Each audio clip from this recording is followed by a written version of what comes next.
I recently learned that I love talking. I love talking. I take pride in that. I did voiceover works. I love helping people motivationally. I've been in crowds. I've been a presenter for brands and such. Like, I've done my thing on this planet, man. Ish. And there's always something new to learn because there's billions of us who are doing different things. So you're always going to connect with different ways of becoming. And that's just how it is. That's truly how it is. There's nothing else that can change that. But is loving what you love also a form of acceptance for yourself? Because sometimes, honestly speaking, it's easy to get lost in the jargon of trying to explain your state of being to yourself and the world. This is why there are different categories in life. This is why there's so many subdivisions of sub everything, because everybody's placing themselves in a part somewhere, right? That's just how it is. And there's nothing anybody can do about that. Even myself, I have compartmentalized some of my ideas, that this is for music, this is for acting, this is for a book, this is for design, this is for presentations, this is for, like, all these compartmentalizations. It's like I'm trapped in my own little matrix. And here's the thing, you can never have enough of it. You can never ever ever have enough of anything. It's just too much, because the moment you think you've made it out, somebody's gonna invent something else again. Somebody's gonna come up with something new. Somebody's gonna create something that's gonna enchant other people to come back and do it too. That's how it is right now. So it doesn't really matter if I have a clean shave, a clean haircut. At the end of the day, that's how it is. It is what it is. You gotta stop caring. And I found that the most power in life comes from knowing that these things exist and still not be triggered by it. Like, Sharp, what if your person didn't say hello this morning? Are you gonna change your mood, your state because of it? Come on, man. How pathetic is that, Joe? Like, what if you failed a grade? That was another strategy to teach you something, and it's invented by another human being. Don't let that change you. Fuck no. Don't let that change you. Go back and say, nah, I'm gonna do it again. If it's meaningful to you, because humans are meaningful creatures. They do things that are meaningful, hence they don't mind taking risks or going beyond, just to say, I've got this, I feel confident. It's all about the state. We're all chasing states. Somebody's a lawyer because that's the only place they'll get respect in the world. The state of being a lawyer emphasizes respect for them. Even strangers have to treat them with respect bigger than the normal respect of hi, hello. They just want to be treated like they don't deserve to be here. And not just them, I mean everybody. Even me, I've been there. I know it. I know that if I tell myself something and I'm chasing a state of that something, I'm going to expect the outside world to verify me the same way. Like, sure, you've seen my work, now respect me. That's literally how most of us are. Like, sure, you've seen me dance my ass off, now respect me. You've seen me preach in church, now respect me. You've seen me clean the house, clean the yard, be a father, be a mother, now respect me. That's normally how it goes. It's like the transaction is respect or an expectation. That we need to come to a place in life where we can reflect and say, you know what? We are attaching ourselves to too many things. We are attaching ourselves to too many things. We are attaching ourselves to too many things.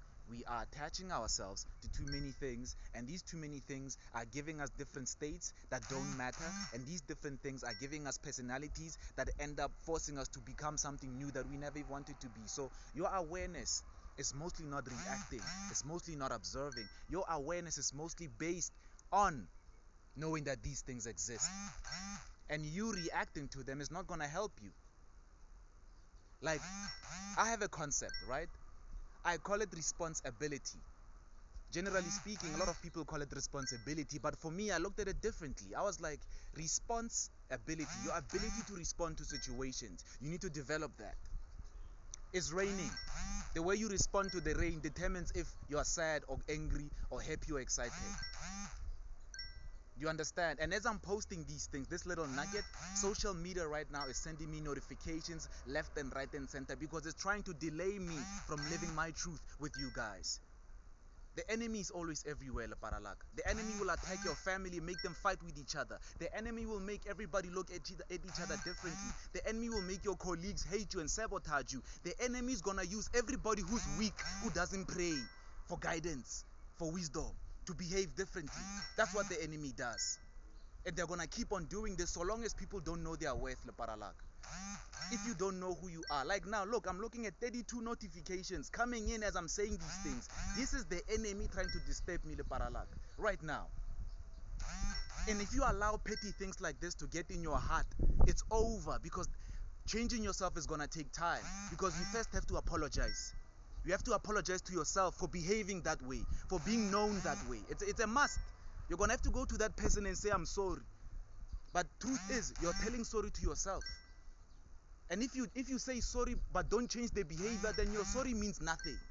And as you're watching this, Leparalak, this is how it is. 45 notifications. Come on, Leparalak. Guys. No, don't do this to me. Yes, I'm speaking today. Yes, I haven't spoken in a while. It's been 2 weeks. It's been 2 weeks. It's your time to also move, Leparalak. Because the way you respond to things determines the outcome. It does. So you have a bank account that's zero. Now you're depressed. That's the best way you're behaving towards that experience. I wouldn't say let it go. I would say acknowledge it. Accept it. And then forgive yourself for reacting in a way that was not pleasing to you and everybody else. Because you're not here for yourself, I get. That idea that you have is not for you, Leparalak. It's for people who are going to use it. It's a service. We are all here to save each other. I would be lying if I said I'm the smartest person alive, yet my brains cannot help society, yet my brains cannot help these animals people are slaughtering ridiculously, yet my name cannot take people to school and educate them. It will be a false reality for me. Oh, it's false, Leparalak. Every action you will ever take in your life is a response towards an experience that caught your attention. Now, if it caught your attention, your next move, your next chess move is to decide, with this situation in my heart right now, what's the best way I can move to make sure that I'm still okay even when I let it go? Because if you're not okay letting it go, you're going to come back to it, you're going to gossip, you're going to remind people of your trauma, your pain, what happened. It will never stop. You'll be stuck in your own fucking cycle. It'll never stop. And that cycle that you'll be stuck in will be a cycle of failure, depression, negativity. It'll never stop. Never. So thank you for joining me, Young Tol. Thank you for the notifications. It's true, Leparalak. It's true. You need to save yourself. You need to save yourself. If you don't, you're going to be just like them.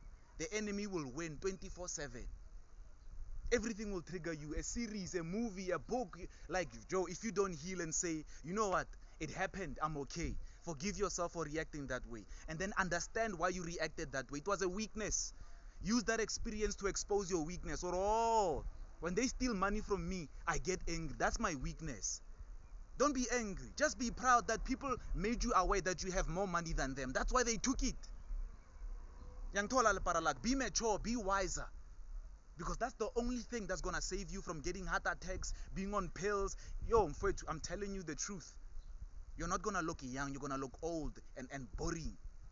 Because all you have is frustrations in your body. You lack understanding. You lack forgiveness. You lack acceptance. Because those are the 3 pillars that take you away from the trouble that you're in. They do. Now, responsibility. How do you respond now to things in life?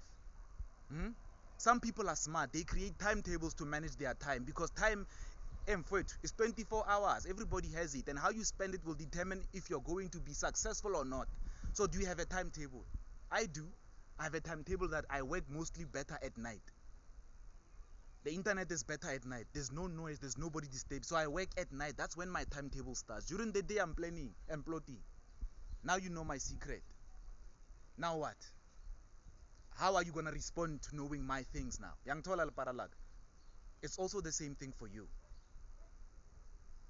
You can't call me Lepara and then go out there and do evil things and say you know me. You don't know me. Because what I'm teaching you is not to behave like this.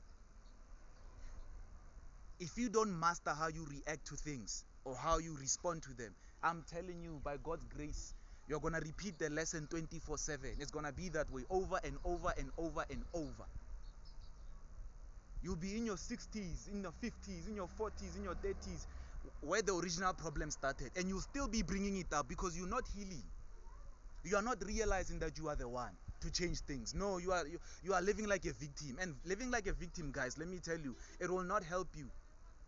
Imagine if Nelson Mandela lived like a victim. Hey, I'm from a village. Hey, and my father is a chief. I can't be president. What would happen to South Africa by then? Huh? Think about it. Imagine if Shaka Zulu did the same thing. Imagine, yeah, imagine if Shaka Zulu did the same thing. Imagine. Loyal al Paralak. Yeah? Loyal al Paralak. Loyal.